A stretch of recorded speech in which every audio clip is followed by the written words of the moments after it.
आप सबको जय मसीह की। आज तारीख है 23/6/2026 और हम लोग सुबह का वचन पढ़ेंगे। हम पढ़ेंगे प्रेरितों के काम उसका 7 अध्याय और 1 से लेके 21 वचन तक। तब महायाजक ने कहा, क्या ये बातें सच हैं? रिस्तफिन्युस ने कहा, हे भाइयों मैं और पितरों, सुनो। हमारा पिता अब्राहम हारान में बसने से पहले जब मेसोपोटामिया में था तो तेजोमय परमेश्वर ने उसे दर्शन दिया और उससे कहा, तू अपने देश और अपने कुटुंब से निकलकर उस देश में जा जिसे मैं तुझे दिखाऊंगा। तब वह कसीदियों के देश से निकलकर हारान में जा बसा। उसके पिता की मृत्यु के बाद परमेश्वर ने उसको वहाँ से इस देश में लाकर बसाया जिसमें अब तुम बसते हो, और उसको कुछ मीरास वरन पैर रखने भर की भी उसमें जगह ना दी, परंतु प्रतिज्ञा की कि मैं यह देश तेरे और तेरे बाद तेरे वंश के हाथ में कर दूंगा। यद्यपि उस समय उसके कोई पुत्र न था और परमेश्वर ने यों कहा, तेरी संतान के लोग पराए देश में परदेशी होकर रहेंगे और वे उन्हें दास बनाएंगे और 400 वर्ष तक दुख देंगे।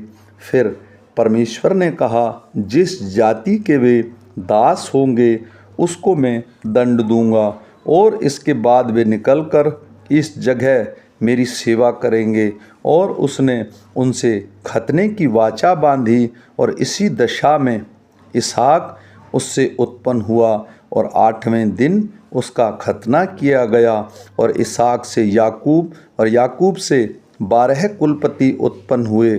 कुलपतियों ने यूसुफ से डहा करके उसे मिस्र देश जाने वालों के हाथ बेचा, परंतु परमेश्वर उसके साथ था और उसे उसके सब क्लेशों में छुड़ाकर मिस्र के राजा फ़िरौन की दृष्टि में अनुग्रह और बुद्धि प्रदान की, और उसने उसे मिस्र पर और अपने सारे घर पर हाकिम नियुक्त किया।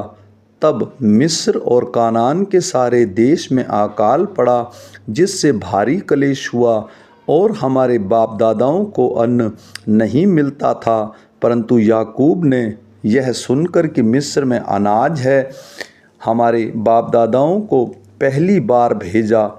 दूसरी बार यूसुफ ने समय को अपने भाइयों पर प्रकट किया और यूसुफ की जाति फ़िरौन को मालूम हो गई। तब यूसुफ ने अपने पिता याकूब और अपने सारे कुटुंब को, जो 75 व्यक्ति थे, बुलवा भेजा।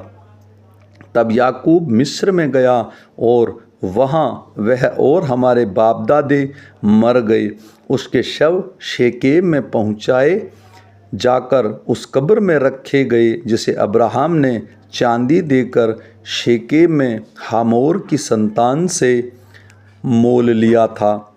परंतु जब उस प्रतिज्ञा के पूरे होने का समय निकट आया जो परमेश्वर ने अब्राहम से की थी, तो मिस्र में के लोग बढ़ गए और बहुत हो गए। तब मिस्र में दूसरा राजा हुआ जो यूसुफ को नहीं जानता था। उसने हमारी जाति से चालाकी करके हमारे बाप दादाओं के साथ यहाँ तक बुरा व्यवहार किया कि उन्हें अपने बालकों को फेंक देना पड़ा कि वे जीवित ना रहें। उस समय मूसा उत्पन्न हुआ। वह परमेश्वर की दृष्टि में बहुत ही सुंदर था। वह 3 महीने तक अपने माता पिता के घर में पाला गया। आमीन।